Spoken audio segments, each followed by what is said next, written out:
Hey, Nation, Harry here, and I am excited about today. MSP Tech Talk Spring quarter, it's the end of the term.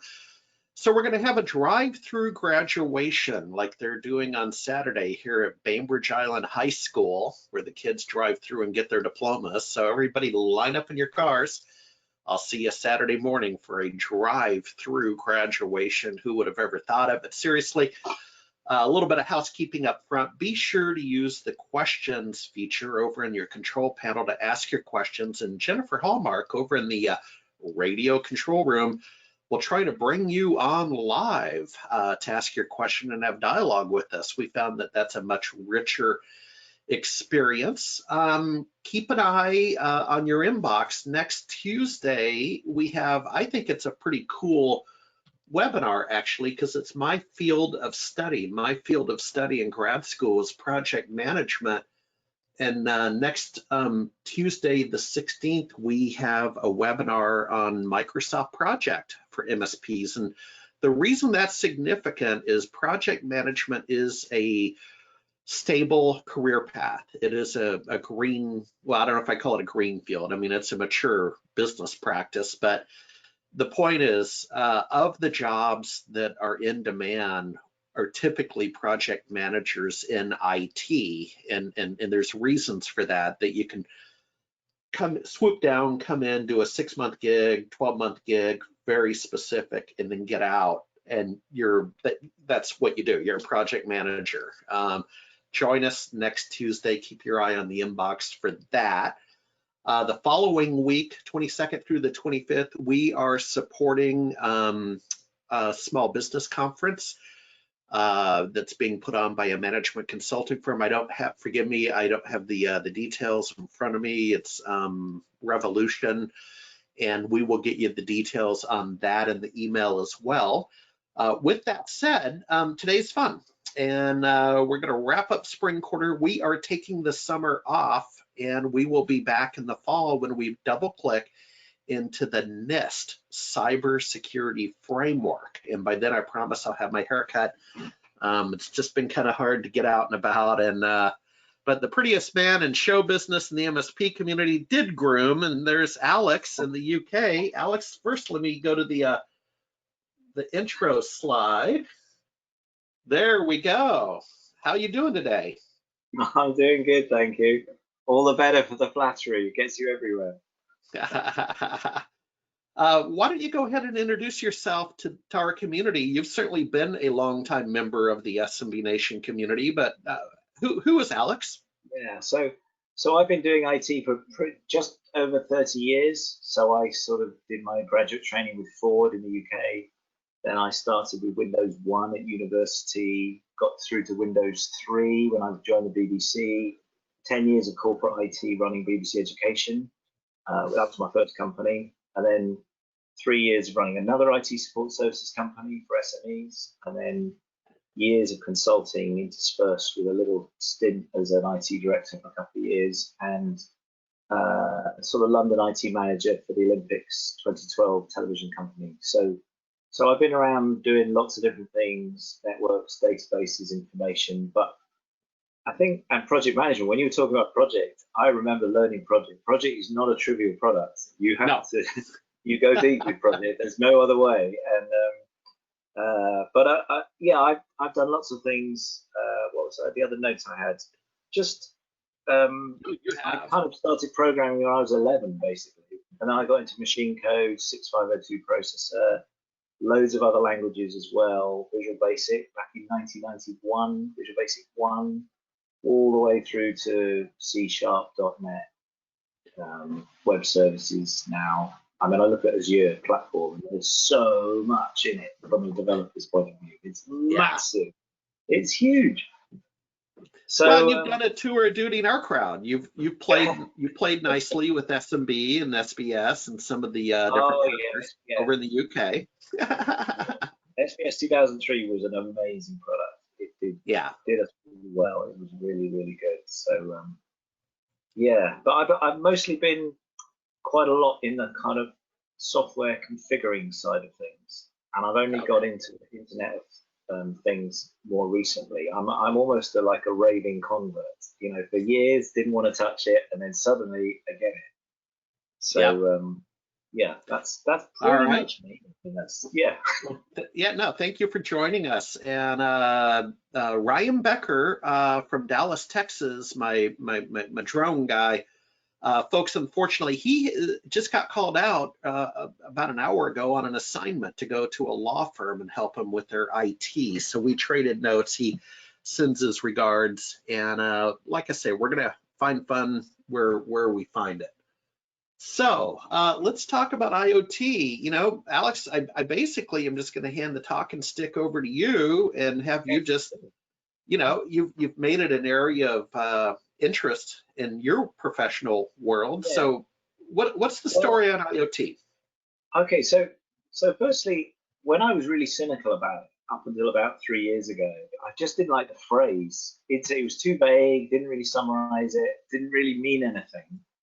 But the penny dropped when about 2-3 years ago, I wanted to make a giant scoreboard, like a baseball scoreboard or an ice hockey scoreboard for a very obscure sport that I play called ball.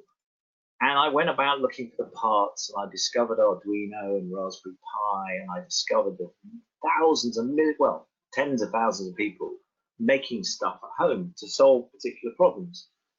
And I suddenly realized that it was sort of crystallizing, and there was more and more happening. And then I looked at the products that were in the marketplace, and about 3 years ago, maybe 2 years ago, you could walk into IKEA and buy lights with fancy controllers, and they had a microcontroller, a microprocessor in the controller. And I started to see how things like, I don't know if you have Hive in the States as a home heating system, but that's one of the brands here that's really kind of matured. It's got itself well known. You can see it in lots of stores. So what I've been seeing is this convergence between high street stores starting to sell Internet of Things with microprocessors in them, and you're starting to get the hobbyists doing their thing, and you're starting to get security. You're starting to get webcam, let's say gadgets. But the crucial thing is that it's not the technology has become sophisticated, but the price has tipped down to a point where if a microprocessor now costs $1 instead of $20, now people can just play with things and go, oh, I'll try and put that together for 25 bucks. I've got a plant watering kit or something like that. Then this is going to change things a lot in the next 2 to 5 years, maybe. And particularly, there's another dimension, which is some of the stuff that you put together with this Internet of Things technology. Some of it is really old. You know, resistors, capacitors, power regulators, voltage regulators. These are old. But when you connect them to a $1 microprocessor and you connect it to a Bluetooth card that might be Bluetooth 5.1 with motion detection or location sensor, which is like latest, or you put on Wi-Fi. So now your little gadget that's pouring water into your plants and measuring the moisture can transmit that information up into your Azure cloud. It's this marrying up of the latest with maybe something old and fashioned that used to cost a lot and now it's really cheap. And that combination is what's going to make loads of things happen as kind of home internet stuff. And to take it one more thing to plant a few ideas, I don't really buy the fridge ordering stuff automatically from Amazon every time you drink a can of Coke. I mean, that's an Amazon marketing person speaking. But what I can understand is the washing machine sends sort of information, diagnostics information back to the manufacturer, because they're worried about failure rates, or they're worried about overheating, or whatever it is. And they learn from the volume of data they gather when a particular part might be in trouble, or maybe they can optimize things. So that's not coming from the salespeople. That's coming from the engineers saying it's in my interest to put a microprocessor in a washing machine. So let's take this a little bit further. And if you've got all these devices having an IP address in your home, the old 192.168.1 IP address range is going to get pretty busy. Suddenly, it's not just phones and laptops. It could be 100 different devices. Yep. And now let's get back to MSP world, because I'm guessing most of the people watching here, they're either an MSP themselves, or Yep. they get their IT outsourced to someone who is an MSP and looks after it for them. Now, as an MSP, you have to own the network. You have to control what's going on that network. If a video security company turns up and says, we want to put some cameras on, you have to be in control of where the cameras are, what's subnet, all the rest of it. Otherwise, anything might happen on the network and you're going to get blamed.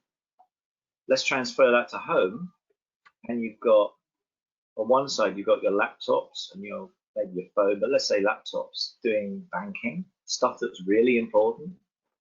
And then over there in the same network, unless you carefully do it, you've got the guy who built the toaster with a chip in it, or the video surveillance, or the Hive home heating. Now, whichever one of those products becomes really popular, and there's loads and loads of them out there, anything that's popular ends up getting hacked. That's just how it is. And the guys who make these products, they're not excited by building security into their products, IT security. They like the gadget, they like the toaster popping up and down, or the engineering, or the heat. They get excited by that. They don't get excited by IT security. So I think there is the potential for a huge weakness with Internet of Things in terms of security at home. And to bring this back to kind of what can you actually do about it, first thing is split your home network. So you've got your laptops, the stuff that matters for you, on one subnet and protected potentially on one wireless network. And you make darn sure that everything else is on a separate network, at least one separate network. So if you have an agreement, you might want more, because if you have an agreement with your video security company to sort of check your cameras, okay, you let them dial in and they can connect to that network. You don't want them touching anything else, so you have to split it off. And these are principles that, setting up VLANs, for example, on a corporate network. If you've done networks, that's what you do. And the principle is just as valid in the home. So I think, the title there is sort of smart security for business and homes. Like, we can't predict exactly all the devices that are coming, but there are some basic fundamentals that we can set in place correctly about how we manage the network. We take ownership of the network. You can't pretend it's not your problem. You need to own. So I think that's a fairly long. That's a good introduction. Well, a couple of things, folks. Go over to the chat window. I pasted up at least three pieces that I did on IoT, and in particular at the Ingram One conference, an interview with Mr. Himbry, who's head of IoT for Ingram Micro. And that's a pretty good interview. Then there's a show on it and so on. And then also a couple of other resources, 2 articles from our friends over at Channel Pro, all in the chat feature. And what you might do, folks, is copy and paste those to Notepad or something. So you're certainly welcome to go to Screen 2 and simultaneously look at those. But I'd encourage, get those over to Notepad, save them, check them out later. But we do have a fair amount of resources for you. If you came in late, be sure to use the questions feature to ask your questions. And then I'll take on the second bullet point, our second fire starter. Now, are we really here to talk about driverless cars going up and down the Las Vegas Strip? No, we're not. And that's, that's a whole nother conversation. That's a fun conversation, but maybe not applicable to the MSP and money makers and so on. What I really want to emphasize is the use of IoT and drones to have to minimize touch in workflow, transactions, sales, and so on. That's Alex, that's where I think you're going to see some IoT innovation. Is we're rethinking how work works. How life is lived. And I think you're going to see some smart people really start to think about this. I mean, we're already seeing it, a non-IoT subject, but by analogy, but clearly we're already seeing it in retail. with the splash guards up and with the touchless transactions, and you can ring and what we over here call ring and run a pizza. So the when you were a kid, you ever push the doorbell and run? Well, now it's the guy's job, right? Put the pizza on the ground, ring the doorbell, and run. Yeah. But I think that's where you're going to see some real innovation with IoT. Is what I would say safety, health and safety, and minimizing time. Any thoughts on that? Do you want to catch what I'm throwing? Your own opinion. So you immediately got me thinking about, especially let's say senior citizens still living in their home, perhaps on their own, but they need people to check in on them. And in fact, I was watching a video yesterday. There's a boy in the UK who just won an Innovation Engineer Prize for the second year running, and one of his inventions was a facial recognition system that recognized someone who was coming to the door. And if it said, "Yes, I recognize who you are," you held up your fob to the keys, to the swab thing, and then the door would open and let you in. And that is a brilliant example of kind of mixing a few things that are old with a few things that are brand new. It's definitely Internet of Things. It's definitely about helping people work better. The healthcare can come in easily.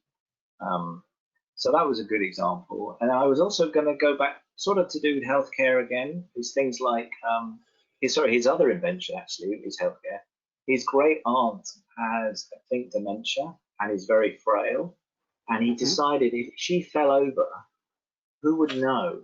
What if she didn't remember to pull the button to call the alarm because she's got dementia? And he's built this robot that trundles around to make sure that she's still walking. And if she's fallen over and it's got an algorithm to figure out when she's not where she's supposed to be, it calls the alarm. Now that's amazing. That's a fantastic thing to do. And that's a health thing, but you could also extend that to a little robot that walks around a warehouse, does maintenance, checks that things are in the right places. It's not sinister. It's just housekeeping, and it's similar to. I was thinking about. I was in the garden tonight. And I was looking at all the weeds, and it's like, if only I could have a little robot that just trundles around and squirts pesticide at just the weeds, not the plants. That would be really cool, and that's doable now. That's doable. So it is, and we're seeing that with drones in the agricultural areas. Probably every listener knows. I have a startup in the cannabis technology supply chain called 420 MSP.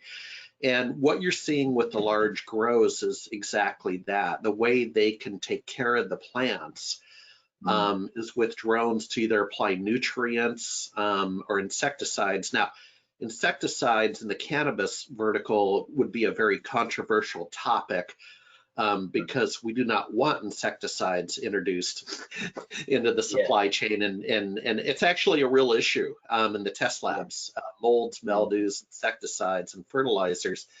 But the point is they can, beyond security and so on, but use IoT and drones. It all goes hand in hand. And that when I've studied IoT, we're still defining IoT, right? And so it's a crossover of, again, the drones, the internet-based devices, et cetera, including the wearables.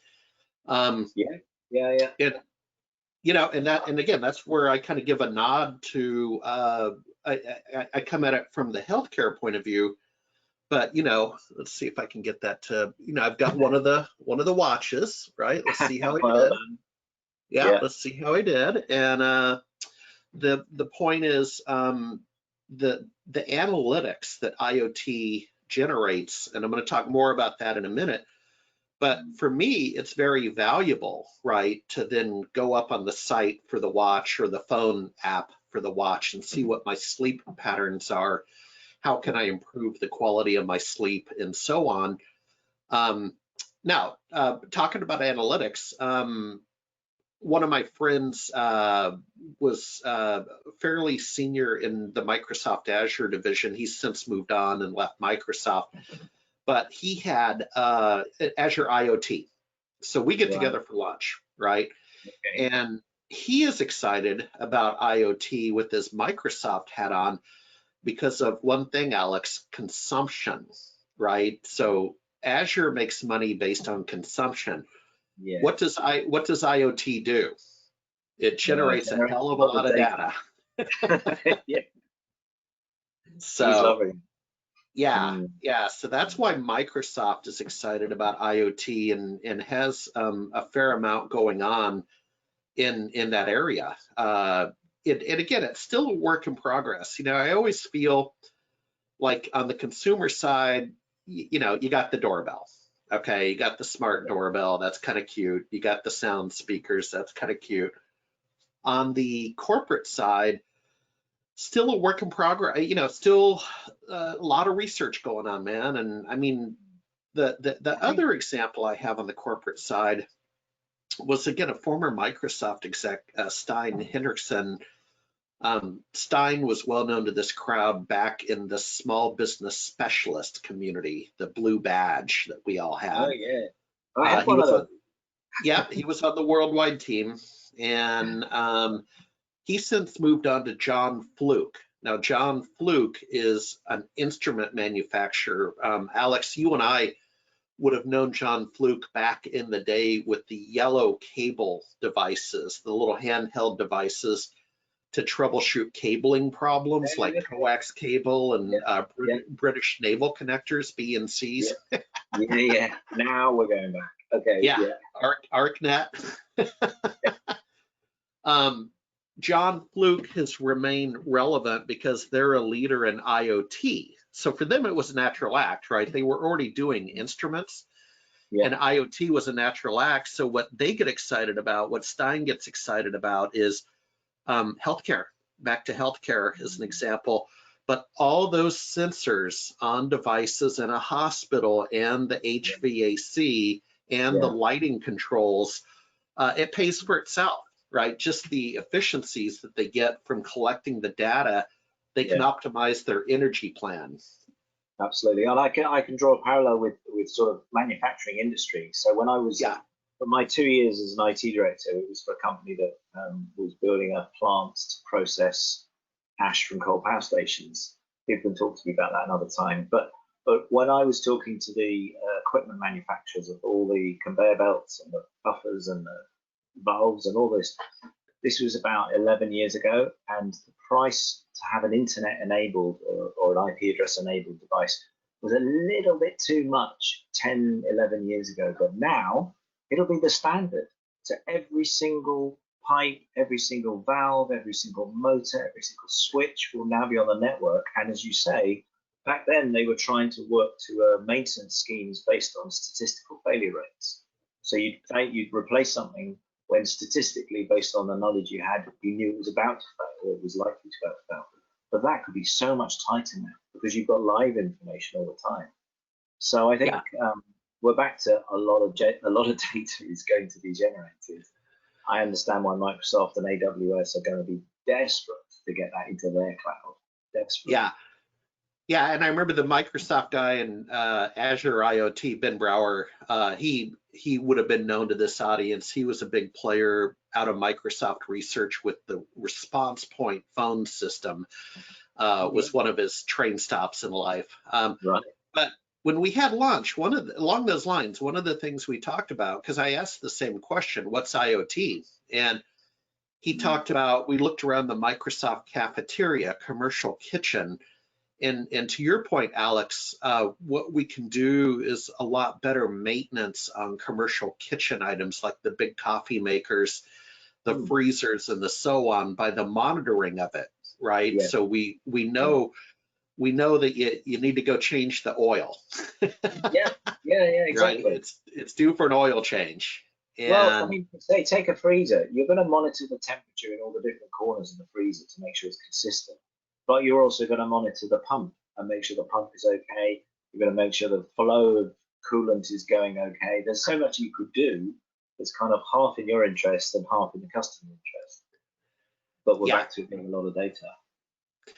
Final thought on IoT, then we'll go on to EDU. And folks, I see we've got a handsome audience today, and if you want to use the questions feature to ask any questions, raise your hand with the question. Jenny will try to get you on live. And ergo, all of a sudden, you're a panelist too. But the final thought on IoT, and again, this is where chaos creates opportunity, is going to be the security matter of IoT, right? How do we protect the node? And Alex, I don't have the answer. I know the question. Yeah, exactly. Yeah, as I said earlier on, I mean, it's just look at what we've learned from new things that roll along, where there's programmability inside it. And if I roll back to Word for Windows, what a brilliant word processor. Oh, it's got a macro language. 5 years later, we hit the first word macro virus because it's there. It can be done. So anything that comes along that's kind of configurable, it's got a bit of RAM, it's got a bit of programmability because that's helpful, it's vulnerable. So I'm kind of with you. I understand the question, and I know we can do segregation and keep things separated and keep things monitored. I mean, I tell prospective clients about how good it is to have your patches managed. You know, the latest Windows mega update. Well, you know, clients I have with Continuum, I know that patch is going to get tested to bits before it gets rolled out, and I'm kind of happy, and my clients are happy. But a lot of people don't really get patching. It's not sexy. It's pretty dull. It just doesn't interest them. But patching for IoT is going to be really important. Really important. Yeah. So and Alex, what I predict is you'll see well, one more example, two more example. Richard Koo, KU, again, well known in our community for when he was in the SMB division at Trend Micro, the antivirus company. We caught up recently. Alex, I don't know if you're engaging in this. You know, the theme this quarter is remote work. Ergo, we're all working from home. And no matter what you say, I have a little extra time. Okay, I've got a little extra time just because I don't have the commute time, and I just do. So I'm up on LinkedIn and I'm looking up some old friends, and I drop a message to Richard Koo. We haven't talked in about 8 years. So he's an executive heading up the IoT security area at Trend Micro, right? We talked for about an hour. I mean, it's been a long time. So here we are talking, and he said, you know, to be blunt, you know, Harry, just there's no money for Harry today on this call. And I said, it's okay. I don't have to have a sales call every call. And he said, because the work I'm doing is at the enterprise level, right? That's where we're at today with IoT security. Again, going back to hospitals and cafeterias, and so on. And he's really excited. I could just tell he had a skip and a step. Another friend of the family, Fortinet, the essentially hardware side of security, and we know them pretty well, and of course they're very interested in the IoT space, right? That's a incredibly large opportunity for security vendors, and so the paradigms are being established now. And any final thoughts on IoT? We're at the bottom of the hour. Yeah, go ahead and share some. The comparison there though with the kind of top level enterprise really getting on board with IoT, it just reminds me a little bit when the giant record companies, the music companies, used to totally control CD sales and record sales, and it was impossible for a new band to get signed and get going on their own. It just wasn't a way of doing it. Wind that forward 20 years and streaming music is everywhere, but if a band wants to make it big, they don't have to go to a giant record company. They can do it themselves because the internet lets them. And I think it's possible for young, small startup tech companies to invent some amazing IoT products and launch it with much smaller, much lower level of backing, financial backing, or possibly none, incredibly low, and and make it happen, because they get digital marketing, they understand how to run a great Instagram campaign and a Facebook campaign. So I don't think the enterprise guys are going to get it all their own way. And I think the other thing that's really intrigued me is last summer I went to like an exhibition of the third-year students graduating from Brunel University. It was up in London, and all the projects were there. And some of them have built vending machines, and some of them have built mobile apps, and they'd done this amazing course where they'd learned product design, aesthetic beauty being worked in design, and done programming Arduinos and Raspberry Pis. And to them, it was all cool. It was fantastic. And they were like art students. They looked like art students, but they were really, really into their tech.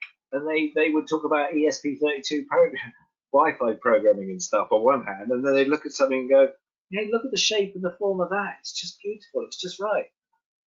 And those are the guys who are going to be these startups. They're the ones who are going to make these things happen. And they are a million miles from enterprise. So I think it's good. Both will do it. Enterprise on one level and the startups on the other. Let's see what happens. Yeah, no, it's definitely an area of growth. And again, robotics, drones, IoT, they all kind of intersect. Final thought for me is back in the mid 90s, boy howdy, when I was carrying the bag as a white collar IT consultant, that's what I called myself. Had a client, had a number of clients, but one client, a commercial real estate firm in Bellevue, Washington. Across the street was a company called Real Time Data. And Alex, they were ahead of their time.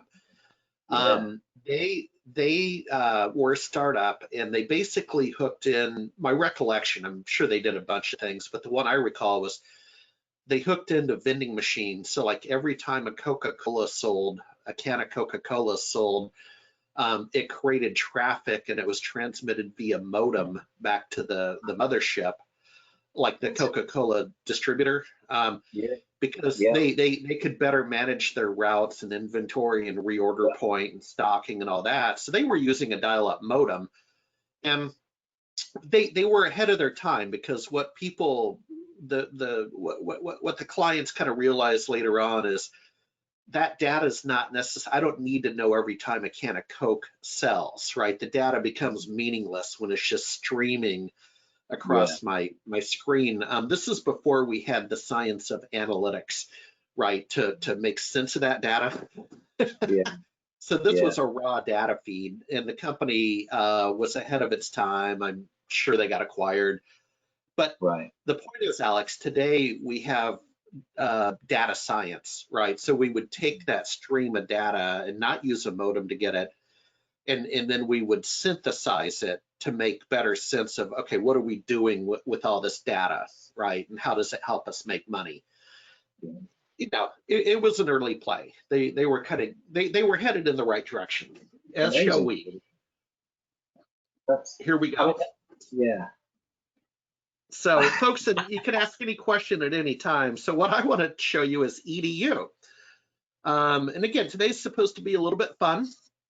We've had spring quarter online, not in person. Of course, we've always been online, and we were ahead of our time. But what you're seeing here is part of my outreach to the community. I give virtual field trips to K through 5 students. Put the word out. I've done 3 of them. Yes, I've done one to a classroom in Anchorage, Alaska, one to a classroom north of Seattle, and then one to Houston, Texas. The photo on the far right is Houston, Texas. And what's interesting about that, and the virtual field trip is a Texas llama ranch. And but what's interesting on the far right is we are redefining education, and I think MSPs are missing the opportunity. We got all frothy the last couple of months about getting executives and professionals home and set up. And last Tuesday, Alex, we had a webinar on actually how to set up the executive's home office to be a TV studio, right? Since we're all Zooming. Yeah, thank you. And but we're missing the point of where there's some really good business, and it's to reconnect with the education vertical, EDU, because the numbers are huge. For every executive sitting upstairs, there's potentially 2 children downstairs, right? I mean, it's a huge multiplier effect from monitoring and setup and maintenance and sales. And then there's just the excitement that I felt in the 3 lectures, getting my head back into EDU, about the management of the classroom. So this is very interesting. So in the photo, you can see the teacher on the left next to me, and then a mom and a daughter beneath the teacher. So the parents are engaged in learning. Then you have a couple of students with the color extraction in Zoom, where you can set a photo as your background. A couple of students who are attentive, and then finally on the lower right, you have a student who's off camera, and the teacher would scold the student about being off camera, to get back on camera. And Alex is changing how we learn, what learning is, and I find it fascinating to be on the cutting edge. And then finally, kids will be kids. So that student on the lower right had a little stuffed llama and tried to put that up on the screen as the avatar or the representation of the student, because kids will be kids, right? They like hijinks and mischiefness. Yeah. So well, let's get serious. What are your thoughts on the EDU vertical education? We don't talk about it enough as MSPs. No. So I've got some directly relevant projects, because my wife's a teacher in a primary school about half a mile from where we are, less than that. And her colleague was the IT coordinator. And a year ago, I started meeting up with him just to say, well, what can we do? And he said, I've got no money, I've got nothing. And then he looked in a cupboard and he found some 8-year-old laptops. So I said, well, why don't we regenerate these? So we put new SSD drives in. I think we bit of RAM, bit of SSD drive. The total budget for 45 laptops was about £700, £750. So let's call it about $900. Yeah. And they had a whole IT suite out of that. They couldn't believe it was possible to do that. Now, it's very simple. I mean, it's basically Windows 10 and nothing else at a browser.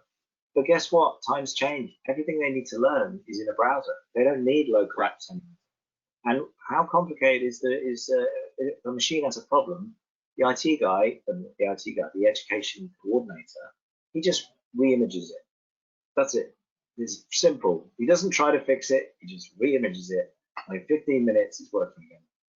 And those kids are now getting the experience they need to have. They're going to have some programming experience. I'm now kind of hoping to do some sort of really simple electronics, just to try and get them into the theme of robotics. But the flip side of all this is, with the lockdown, I don't know if you know that in the UK, year 6, which is like 10 to 11-year-olds, it's the highest level of primary school. They're going back. They've either just gone back, or my wife's going back to teach them on Monday. Wow. And in fact, they're having to divide every class into 3. So if there was 30 children before, they're going to be split into pods of 10. And my wife's got one of those pods. But they've been setting work previously, basically online, using portals, which is sort of okay. But what I've noticed is that the private schools, because they won't get paid if they don't deliver a better learning experience, the private schools have all gone for video learning. It's all been recorded lessons by the teacher as video, and then the children watch it back as video. Whereas the state schools, for everybody else who doesn't pay for it, they're not getting the same experience. So there's been a huge divide in learning quality between the two halves. Yeah. And I think that's going to ripple through in the next couple of years, because some of these kids, they won't have stepped into school for 6 months. They left middle of March. They won't go back till beginning of September. I assume they will go back in September. I'm quite optimistic. I think they will. But that's a long time to be without any education. And then the last. Hell, I used to forget everything I learned over the summer. Well, that was the problem when it was 3 months. So some of these kids. Now you're talking almost 2 summers. Yeah, exactly. Exactly. So there's problems there, but they've learned a lot about online learning portals. They've had to get on with it. Some teachers are not into tech. They're not, but they've had to start doing online stuff. So that's good. And then just another thing that sort of relates to learning is that I go to a business group every Friday morning called BNI, and I'm already planning when we go back to when we get told we can go back. I reckon out of 45 people, 45 members, maybe a third, for their own reasons, health reasons, they won't want to come back yet.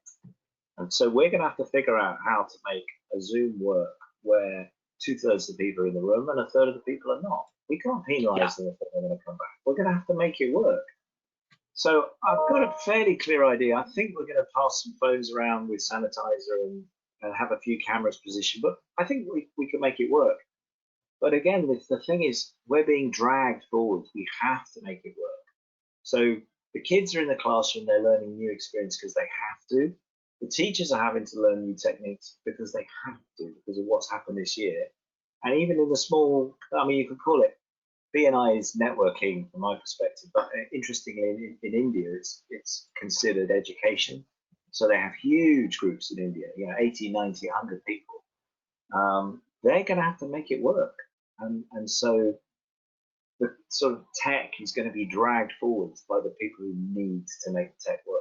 So that's it's going to be very interesting. Come December, when all of this is blown over, because I think it will, it'll be very interesting to see where we've got to.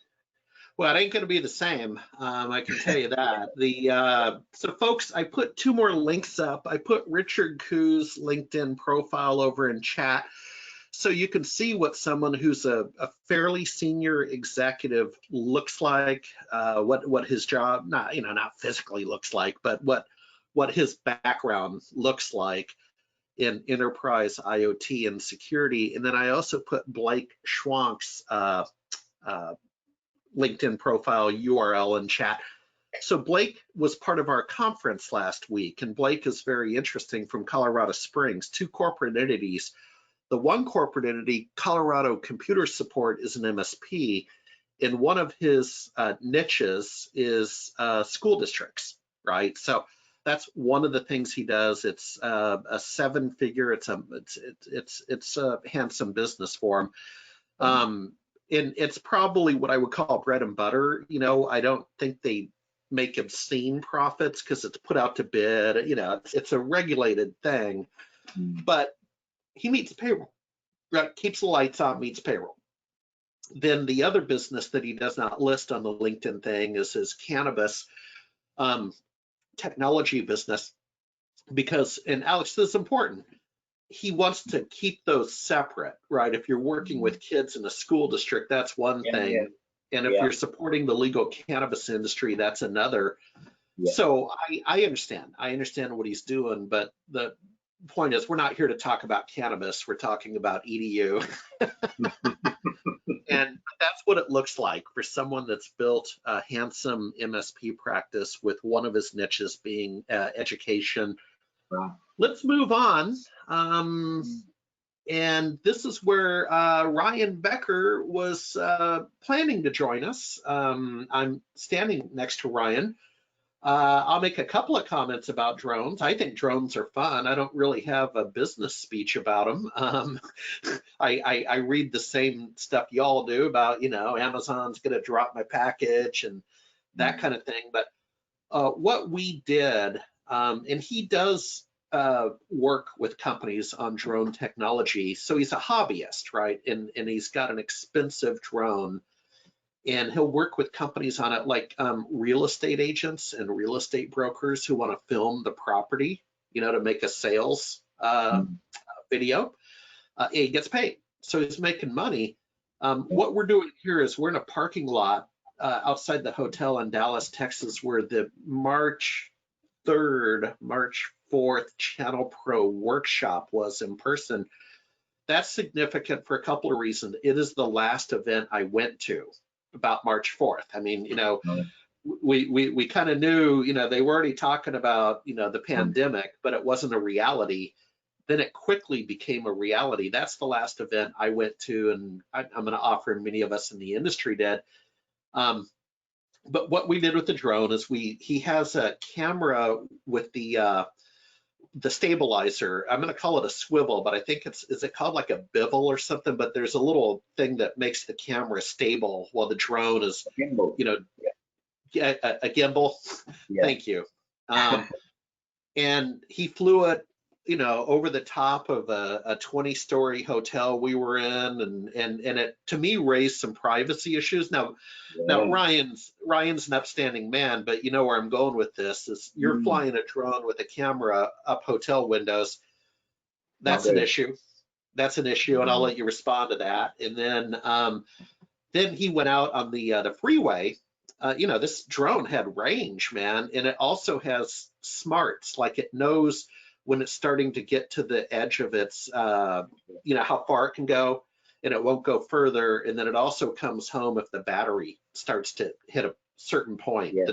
The drone comes home. Really, really smart. And it just, you know, Alex, it just, again, I don't really have any points to make, other than it just really opened my eyes about, like, okay, TV stations don't need the really expensive helicopters to do the traffic report now. Indeed. You know, I mean, and helicopters are dangerous. So, sir, you mentioned an example about public safety and ethics and stuff with drones too. Well, I think I got 3 observations about drones, and let's go with the first one, which is the positive one. So we've got a family friend. I think their daughter's boyfriend works for a rail maintenance company, and so he sits in an office, and the drones are flying above railway lines all day long, taking video footage of the track. And so they are analyzing, and they're using algorithms to analyze the photos as well. They are looking for track problems. So that's a fantastic application, because you've wiped away all that health and safety thing. Because these drones are tiny. I mean, you don't want a train to hit one, but I'm sure the train wouldn't barely notice if it hit one of these drones. But the point is, it's solving a safety problem. And the similar one I remember is electricity pylons and telegraph poles with telecommunications cables. You need to inspect that things are not rusting away and not. Drones are fantastic. This is what drones are really good. Okay, but then the flip side is you see those terrible images of people flying drones with parcels of drugs to prisoners in jail. That's the thing you see. And then we went for a walk, family holiday about a year ago now. Cheddar Gorge, ancient Cheddar Man, 10,000 years old, found there. You walk around the bowl of the gorge, and there are about 4 or 5 people flying drones. And the rules are pretty clear in the UK about amateur hobby drone flying. You do not fly within 30 meters of anybody else, or 100 meters of anybody else. The buzz is annoying, and these guys were not playing by the rules. And my wife and my daughter got really wound up. They were about to march up to guys, tell them to stop. And my wife said, "I'm going to report them to police." And we said, "No, just hang on a second. Don't make threats you can't follow up on." So in the end, we kind of calmed it down and we walked off. But that kind of casual ignoring of the drone rules is not that dissimilar to flying a drone too near a hotel up to the 20th floor.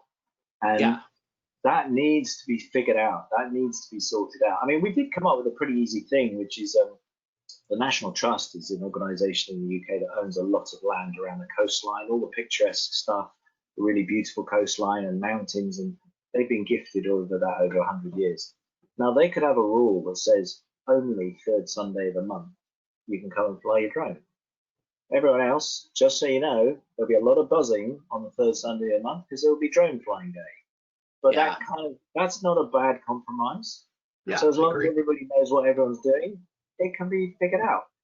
So there's sort of ethical territory to kind of get through. And then the last point about television coverage. So I mean, my 10 years in the BBC and that's right. You're a media guy. that's right. And I've got a friend who's was a senior editor in the BBC, now teaches media studies, and he would love getting his drone. He was really excited by it. Took some amazing footage. And again, you can use drones. I mean, drones are going to get quieter as time goes on. Oh yeah. We're still early days.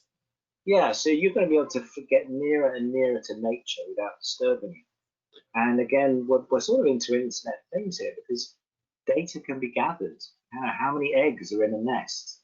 How many chicks are flying? How many? You could be scanning through how many fox cubs there are or whatever. This is using the drone really well with the Internet of Things and the data gathering. Yeah, this is a good story. I'm trying to finish with an uplift. So, Yeah, yeah. there is a good side to it too. But I think this is where we're straying to. We have to go carefully with the ethics. My daughter's Well, a Alex, philosophy student, and she grills me on this kind of stuff. So well, yeah, not only that, but I look at today's conversation as a forward-looking conversation. So, folks, it's not going to it's not going to help you meet payroll in 2 weeks. And a lot of people are hyper focused on cash right now. Cash is king.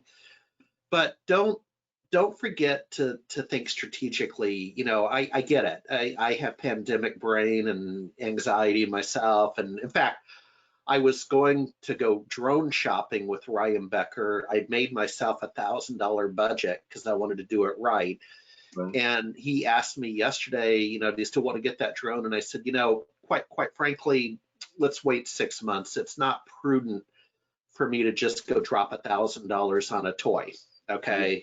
Yeah. I mean, love drones, and I'll get Yeah. together with you and fly yours, but Yeah. I'm going to feel better in 6 months. You know what I mean? Maybe a Christmas gift to myself. But the point is, Alex, much like the work I'm doing over in the cannabis supply chain, we're a little early. I mean, quite frankly, we're a year or two early, but I'd rather be early than late. And you could argue an SMB might be a little bit on the early side with IoT and drones and robotics and all that. But guys, you're going to have to be thinking about what can you do today that will impact you in 5 years, right? That's strategic thinking. So well, Alex, let's compare that to just two major things that happened in the last 15 years. One was IP telephony. So there were some MSPs that were going, I don't want to know about telephones. I don't want it to be on my network, all that kind of stuff. remember And there them? were some people that were going, yeah, bring it on, fine, we'll wrestle with it and deal with it. And guess who ended up winning all the business? The person who could do all of it. And the second one was Office 365, killing off servers in small company offices. And there were some Yeah. people who are going, no, we don't want to do it. I love looking after servers in offices. It's what I do. I feel comfortable with it. Yeah, I get you feel comfortable with it. But look what happened. The market said, get rid of them all. So this time round, this is your big warning. Internet of Things is coming. Start planning for it. Don't hide from it. You've got time now to research it and learn about it in your own time. Yep. Folks, we have a couple minutes left. If any of you would just like to make comments, consider this we're now shifting into our graduation party for the school year with the final few minutes. So any comments are welcome. I see Uli over in Maui, Hawaii has joined us. Thank you. So we're spanning the world. Look at this. We have London, Maui, Hawaii, Seattle, Washington, and some others. Open to your comments. If we don't have, I'm watching the question board closely. If we don't have comments or questions, let me just take again a moment. First of all, Alex, thank you for your time. Pleasure. And you're an anomaly in our community because so many of us started out as technicians and have not been IT directors at the enterprise level or inside sizable organizations. I'm not saying you can't turn a wrench either. I know you can, but a lot of SMB Nation members, let me paint a better picture. Over here, we have the Bangor sub base, probably 15 miles as the crow flies, and it's nuclear and it's big, one of the big ones. And we always joked in my family that if you ever think like you're hearing 4th of July fireworks, like maybe, one of the biggest fireworks you've ever heard, you have just about enough time to bend over and kiss yourself goodbye. Okay, that's about as much time as you have with that sub base being over there. But the point is, a lot of people in tech in Seattle were at the Bremerton Shipyard, the Bangor Sub Base, Joint Base Lewis McChord, which is more Army Air Force. And Alex, that's how they got their start, right? And they put in 2 years, 20 years, they come back to the private sector, and what do you know? They became MSPs. You know what I mean? And that's a huge part of our constituency. With that said, let me advance the slide. Any last call for questions. And while we're doing that, we will be back after Labor Day, mid-September, and it's going to be a little more hardcore this fall. We had maybe a little bit too much fun this spring with the remote work paradigm, looked at it from a bunch of angles, including virtual llama tours. Alex, I'd encourage you to join us, even as a panelist, if you're comfortable. But we're going to do a 6-part series on NIST, the quasi-government agency and their cybersecurity framework.